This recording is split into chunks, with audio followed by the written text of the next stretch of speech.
My name is Henry, and I'm a 32-year-old from the suburbs of Los Angeles. I'm going to tell you about the most awkward, painful, and ultimately freeing night of my life. I never imagined I would find myself standing at the edge of a ballroom. That wasn't mine, watching the woman I once promised forever to, smiling in another man's arms. The chandeliers above sparkled like 1,000 stars. But for me, the light felt harsh, exposing every flaw, every failure, every wound I thought I had buried. Lisa looked radiant in her white gown, her laughter mingling with the music, as if she had never carried the weight of our past. I told myself I wasn't there to cause trouble, only to show support for appearances, for closure, maybe even for the small, fragile part of me that still clung to the idea of mutual respect. But closure is never that simple. The room was filled with familiar faces, friends we once shared, couples we used to double date with, people who knew our story only from fragments, never the whole truth. I caught their stares, their whispers barely concealed behind champagne glasses. One friend, Daniel, leaned closer to another guest, his voice dripping with sarcasm. I guess some men never move on. Imagine showing up to your ex's wedding like a lost puppy. Laughter rippled around the table, sharp and cutting, louder in my ears than the band's melody. My chest tightened and heat rose from embarrassment, but I forced myself to breathe. My first instinct was to turn and walk out. I didn't know anyone hear my presence, yet something rooted me to the floor, a mix of pride and defiance. I wasn't going to let them portray me as the pathetic character in this story. Still, the mockery didn't stop. A woman chimed in, someone Lisa and I had once considered a close friend. Maybe he came hoping she'd change her mind. Poor thing. Doesn't he realize she's moved on to someone better? Their laughter stung worse than their words. Each chuckle was like salt in wounds I thought had healed. I shifted in my seat, clenching my jaw, pretending to scroll through my phone as if none of it reached me. But deep inside, I felt that familiar ache, the sense of being judged, of being less than, of losing something not just precious but defining. Then, as if fate wanted to test me further, Lisa's new husband raised his glass for a toast. "To love that conquers all," he announced proudly. The crowd cheered, raising their glasses high. Yet from the corner of my eye, I saw Daniel smirk again. Leaning forward, his eyes locked on me, he whispered just loud enough for me to hear. "Not for everyone, though. Some men just aren't built for love." The laughter that followed was merciless. For a moment, I wondered if Lisa had heard. I doubted she did, caught up in the whirlwind of her day. But I was wrong, because just as the room's laughter began to echo again, she set her glass down, her smile fading into something sharp and deliberate.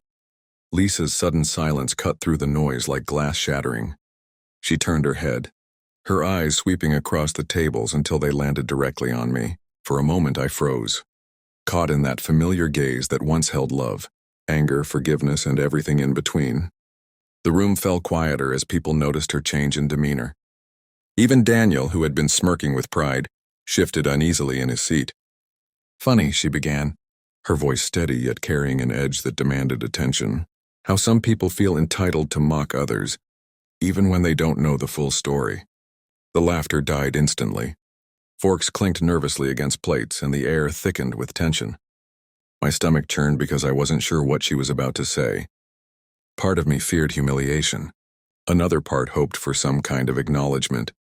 Lisa stepped away from her new husband, walking gracefully toward the microphone left by the bandstand. She didn't glance at me again, but I could feel the weight of her words aimed at the people who had mocked me moments earlier. "You see," she continued, her tone unwavering, "it's easy to laugh when you've never carried someone else's sacrifices on your shoulders. It's easy to judge when you've never seen the nights they went without, so you could have more. The mornings they worked double shifts while hiding their own pain." Her eyes flicked toward Daniel, and I saw his smirk falter. "What most of you forget is that the man you mock was the reason I even became the woman I am today." The silence was so thick it almost hurt to breathe. My heart pounded. Each word she spoke pulled me back into memories I had tried to bury. Long hours at work, skipped meals, the times I chose her dreams over mine. Yes, those sacrifices had been real, and now here she was reminding everyone of them. Her new husband shifted awkwardly but said nothing.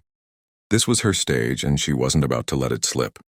"We didn't end because he was weak," she said firmly, her voice echoing in the vast hall. We ended because love sometimes changes. But never, she paused, her eyes scanning the room with sharp precision. Never mistake change for failure. A ripple moved through the crowd. Those who had laughed moments before now avoided my eyes, their earlier amusement collapsing into shame. Daniel looked down at his glass, his arrogance drained, his face flushed red.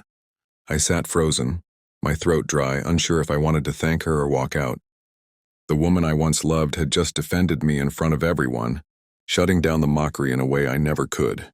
And yet a part of me ached because her words, though powerful, also highlighted an undeniable truth. She had moved on, but she still carried fragments of me. Fragments I wasn't sure I wanted back. The applause that followed was hesitant at first. Just a few claps scattered across the room, but soon it grew louder, rising like an unexpected storm. People weren't just applauding Lisa. They were applauding the weight of truth in her words. I sat there stunned, my palms pressed against the table, trying to ground myself as the sound washed over me. Lisa returned to her husband's side, slipping her hand into his, but the atmosphere had shifted entirely. The same friends who had mocked me minutes ago now looked uncomfortable in their seats, some fiddling with their napkins, others pretending to be fascinated by the floral arrangements. The taste of humiliation I had carried all evening suddenly dulled, replaced by something else, vindication, maybe even closure. Daniel leaned toward Lisa, whispering something I couldn't hear. She gave a polite smile, but her body language said everything. Her speech hadn't been rehearsed. It hadn't been for show. It had been raw, genuine, and maybe even a little rebellious. For the first time that evening, I realized something. She hadn't forgotten what we had been through, no matter how far she had moved on. I excused myself from the table, needing air. Outside, the night was cool, the sky littered with stars that seemed indifferent to the chaos inside. I leaned against a stone pillar, inhaling deeply when footsteps approached. It was Lisa. "Are you okay?" she asked softly, her voice stripped of the formality she had carried in front of the guests. I nodded, though the lump in my throat made it hard to speak. "Why did you do that?" She hesitated, her eyes reflecting both warmth and regret. "Because you didn't deserve what they said. Whatever happened between us, it doesn't erase what you did for me. For us, you were part of my story, and I won't let anyone rewrite that with cheap jokes." Her honesty hit harder than I expected. For years I had blamed myself, questioned my worth, and tonight I had walked into this reception bracing for more of the same. But her words had given me something I hadn't realized. I was still searching for dignity. I managed a small smile. "Thank you, Lisa, that means more than you know." She touched my arm lightly, then pulled back as if remembering the new boundaries of her life. "I'm glad you came," she said before turning back toward the glowing reception hall. I stayed outside for a while longer, watching her disappear into the crowd. I knew then that I was finally free. The bitterness, the regret, the sense of being less, it all loosened its grip. I wasn't the punchline they had tried to make me. I was the man who had loved, who had sacrificed, and who had been acknowledged in front of everyone, even by the woman who no longer shared my name. When I left that night, it wasn't in shame. It was with my head held high, carrying the quiet victory of a man who had been mocked but was ultimately vindicated, not by revenge, not by anger, but by the truth spoken at a wedding reception that was never meant to give me closure, but somehow did.